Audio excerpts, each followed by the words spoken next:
Halo semuanya, gimana kabarnya? Saya harap baik-baik saja di sana. Pertemuan kali ini kita akan belajar mengenai fungsi input di Python. Jadi, kita mulai dari apa itu fungsi input. Fungsi input itu kita gunakan untuk menerima input. Ya, tulisan kata kunci yang saya tekankan itu saya beri warna di sini. Jadi, fungsi input itu untuk menerima input dari pengguna program. Pengguna program itu orang yang akan menggunakan program yang kita buat. Kita memprogram dengan menggunakan Python. Jadi kalau contohnya ini seperti ini. Input dalam kurung, terus tanda petik, masukkan umur. Ini yang ada di sini, ini adalah pesan yang mau kita tampilkan. Jadi kalau kita pakai ini, biasanya apa yang kita minta itu yang kita masukkan ke dalam sini. Contoh, kita buat umur sama dengan input. Di sini kan input nih. Ini kan nama perintahnya, nama fungsinya. Karena itu fungsi, dia akan perlu menggunakan tanda kurung. Lalu yang di dalam tanda kurung ini disebut parameter. Dan kalau kita buat masukkan umur sama dengan, ya ini nanti akan ditampilkan sebelum user inputnya diminta dan ditunggu. Jadi ya kita melakukan ini, kita memasukkan ini supaya user tahu apa yang harus dimasukkan. Nanti akan kita lihat seperti apa tampilannya kalau kita menggunakan ini. Lalu ada satu lagi, tinggi sama dengan input, terus buka kurung, tutup kurung. Karena input itu adalah fungsi, kita akan tetap perlu menggunakan buka kurung dan tutup kurung. Yang ini nggak akan menampilkan apa-apa. Dia hanya menunggu inputnya nanti. Setelah ditunggu, sampai usernya menekan tombol enter, itu akan disimpan ke variabel tinggi. Sama juga seperti ini, sampai tombol enternya ditekan, baru itu dimasukkan ke dalam variabel umur. Nah, ada kalanya kita perlu tipe data tertentu untuk sebuah variabel. Kita sudah pelajari tentang tipe data sebelumnya. Ada int, float, str, dan sebagainya. Tapi yang di sini ini adalah sebuah fungsi untuk mengubah suatu nilai menjadi mengubah tipe suatu nilai menjadi tipe yang lain. Karena fungsi input ini akan menghasilkan string str. Kita misalnya perlunya itu integer karena itu umur itu kan bilangan bulat tuh. Jadi kita bisa ubah string tersebut terlebih dahulu menjadi integer, menjadi bilangan bulat. Karena kalau kita bicara string 13 misalnya, 13 itu dalam string itu kita simpan sebagai 13. Jadi kalau kita mau melakukan operasi matematis nantinya itu tidak bisa, harus kita ubah dulu ke dalam integer. Jadi yang ini nih, ini setelah ini yang terjadi akan seperti ini. Ini tulisan ini masukkan umur sama dengan ini akan ditampilkan dulu ke layar. Terus nanti kursornya itu akan menunggu, kedip-kedip, menunggu user untuk memasukkan nilai. Nanti setelah usernya memasukkan sebuah nilai, sampai ditekan tombol enter, ini kan di dalam satu fungsi juga, int ini kan. Ini untuk mengubah apa yang diterima dalam fungsi input itu untuk diubah menjadi integer, menjadi bilangan bulat. Setelah diubah baru disimpan dalam variabel umur. Nah, suhu pun begitu. Misalnya suhu badan itu kan mungkin pakai koma-komanya kan. Jadi kalau dia masukkannya misalnya 37,5, itu akan disimpan sebagai float karena akan diubah dulu 37.5. Ya sebelumnya itu benar-benar adalah 37.5 yang kita peroleh dari input. Kita ubah ke dalam float itu akan menjadi 37,5. Setelah diubah baru disimpan ke dalam variabel suhu. Kita akan pelajari lagi nanti setelah ini. Nah, kapan kita perlu fungsi input? Kapan kita perlu menggunakan fungsi input? Jadi ada kalanya nilai-nilai yang akan kita pakai itu hanya bisa diperoleh saat runtime. Runtime itu maksudnya setelah programnya berjalan. Beda kayak nilai-nilai yang bisa kita tentukan waktu berjalan. Jadi yang kita perlu input ini yang perlu melibatkan pengguna. Saat kita harus menerima nilai dari pengguna. Biasanya ya mengolah sesuatu dari pengguna. Kita akan lihat contohnya nanti. Ya artinya input itu kita perlukan kalau kita perlu pengguna kita menginputkan sebuah nilai dan output yang akan kita berikan itu berdasarkan apa yang diinputkan oleh pengguna. Jadi kita akan buat satu contoh sederhana. yang akan menggunakan fungsi input. Contoh ini cukup sederhana ya. Kita akan mencari luas persegi, di mana sisinya itu, panjang sisi perseginya itu ditentukan oleh penggunanya. Jadi, untuk melakukan itu, algoritmanya seperti apa? Algoritma ini ya, langkah kerjanya itu seperti apa? Langkah-langkahnya, logikanya itu seperti apa? Nah, pertama-tama saya akan minta dulu panjang sisi dari user. Minta dulu, karena kita kan nggak tahu. Kita nggak bisa tentukan kan sisinya itu berapa. Pengguna kita yang akan menentukan panjang sisi perseginya. Jadi, saya akan minta sebuah nilai, lalu saya simpan itu ke dalam variable s. Nama variabelnya bebas, tapi di sini saya akan pakai s. Lalu karena luas itu kan sisi dikali sisi ya. Kalau kasusnya ini persegi, kita akan kalikan sisi dengan sisi. Setelah itu kita simpan dalam variabel l. L itu juga namanya bebas, cuman karena luas ya. Nama variabel itu kan harus merepresentasikan merepresentasikan apa yang disimpannya. Jadi L itu saya pilih L karena dia menyimpan luas. Oke, saya ulangi sedikit. Sisi dikali sisi kita simpan ke dalam L, lalu kita akan munculkan nilai dari L ke layar.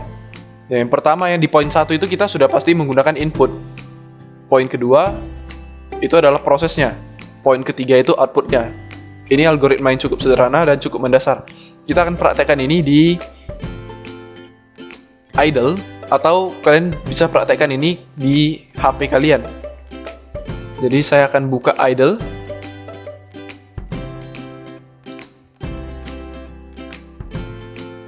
Nah, kalau sebelumnya kita mengetikkan langsung di sini, ya perhatikan baik-baik ya di bagian ini ya.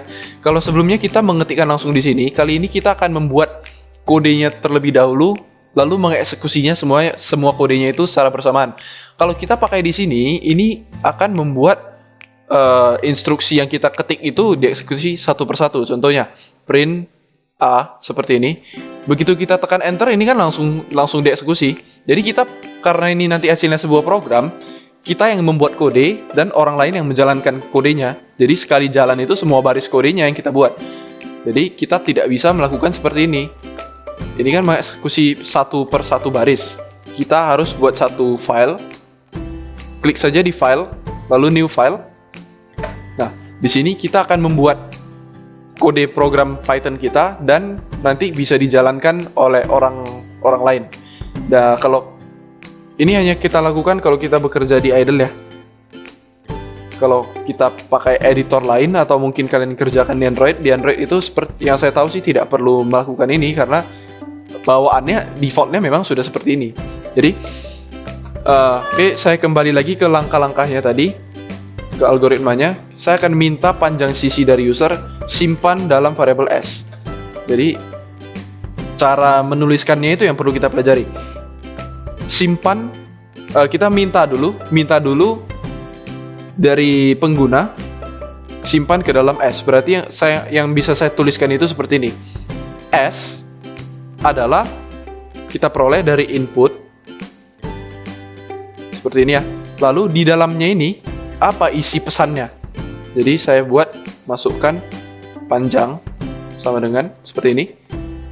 Ini akan menampilkan masukan panjang. Ya, tulisan yang saya masukkan itu ya, dalam petik itu, masukkan panjang, itu akan ditampilkan, lalu dia akan menunggu input. Lalu simpan, ini akan disimpan ke dalam S. Statement ini ya artinya seperti itu. Nah, karena yang saya mau, ini kan sisi ini kan akan kita olah secara matematis. Jadi tentu saja kita tidak bisa simpan sebagai str, yang mana str ini sudah diperoleh melalui input. Saya harus simpan ini ke dalam setidaknya float atau integer.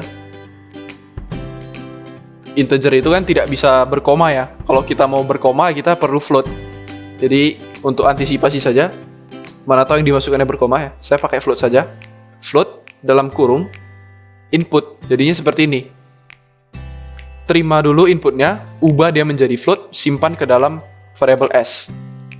Inilah langkah pertama tadi dari algoritma kita tadi. Nah, sekarang yang kedua, kalikan s dengan s, simpan dalam variable l. Ya, jadi cara menuliskannya mirip dengan yang pertama ya, cuman bedanya kita tidak menggunakan input di baris kedua. Jadi L sama dengan apa yang mau kita simpan ke dalam L? Itu kan berada di sebelah kanannya sama dengan. Nah, apa yang mau kita simpan? Yang mau kita simpan di dalam L itu adalah sisi dikali sisi.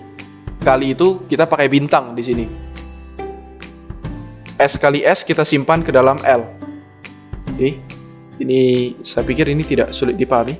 Lalu yang ketiga, tampilkan L ke layar. Kita sudah belajar ini di pertemuan sebelumnya, bagaimana cara kita menampilkan sebuah variabel ke tampilan layar.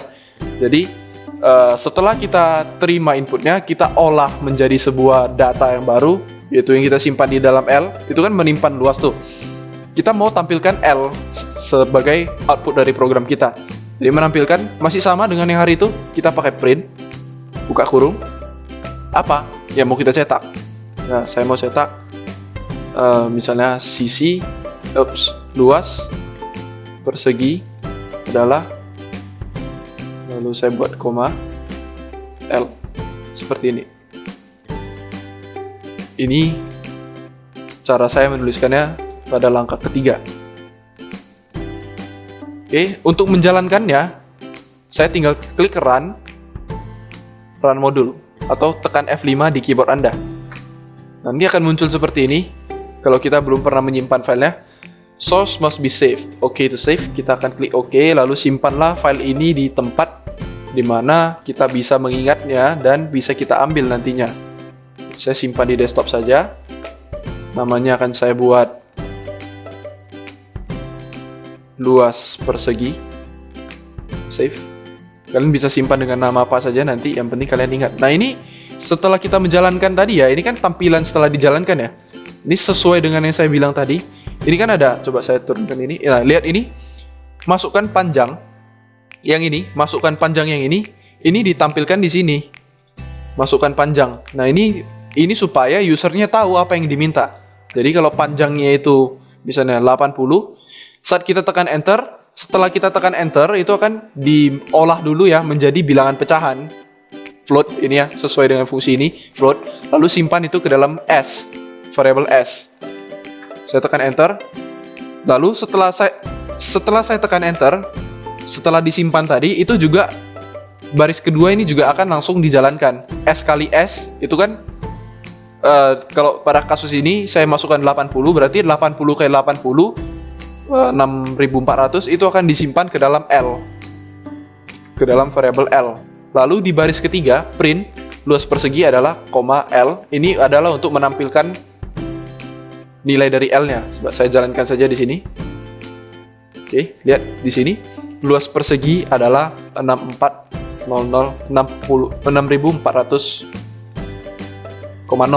di sini. Ada koma 0 karena dia adalah float tadi. Seperti itu cara kita menjalankan Python tadi, program kita untuk mencari luas persegi. Saya jalankan sekali lagi, saya akan coba angka yang lainnya. Nah, yang tadi saya tekankan itu adalah karena program ini perlu input yang hanya bisa diperoleh dari pengguna. Karena namanya kita buat program kan untuk menyelesaikan masalah ya, untuk mempermudah pekerjaan, untuk menyelesaikan masalah.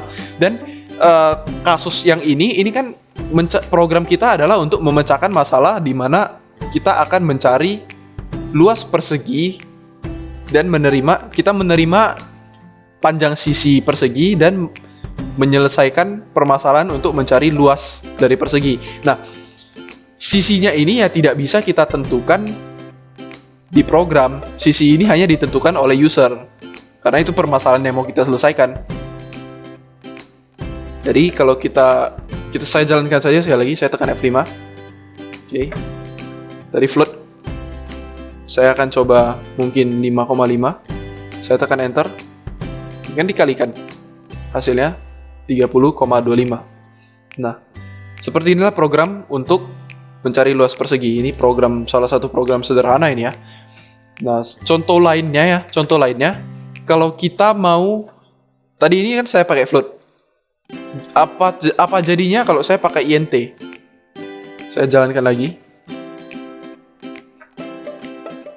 Di sini kalau saya pakai 5, ini kan saya cukup yakin hasilnya akan jadi 25 karena ya 5 kali 5 kan 25. Tapi kalau saya pakai 5,5 misalnya, saya jalankan sekali lagi, klik di sini, tekan F5.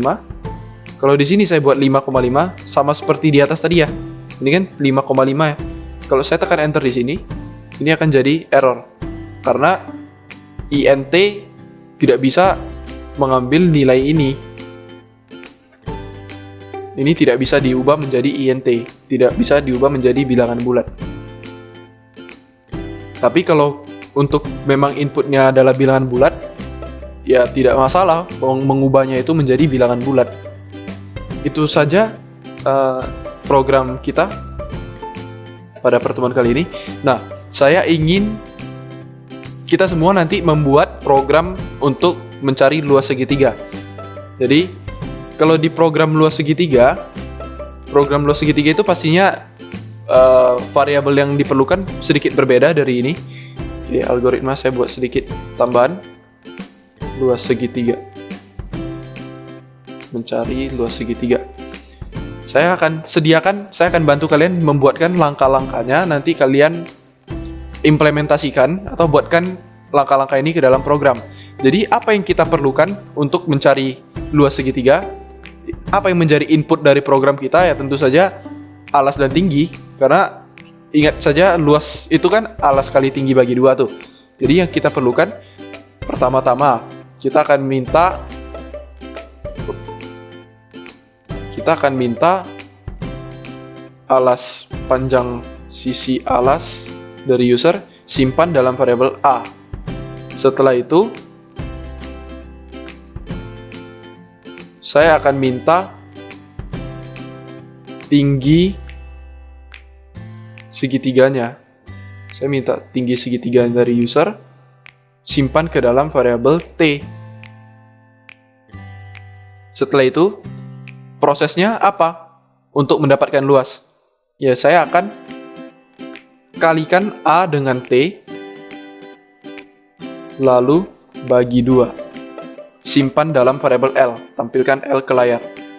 Jadi tugasnya adalah ini mengimplementasikan ini. Kalau ada kendala silakan tanyakan di Google Classroom. Kalau mungkin tidak ada respon, boleh hubungi melalui WhatsApp juga. Tapi tetap prioritaskan melalui Google Classroom.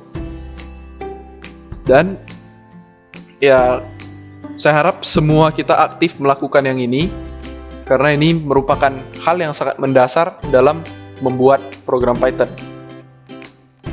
Itu saja pertemuan kita pada minggu ini. Saya harap video ini dapat dipahami, mudah dipahami, dan dapat bermanfaat bagi kita semua. Tetap jaga kesehatan, tetap semangat di rumah aja, dan sampai jumpa.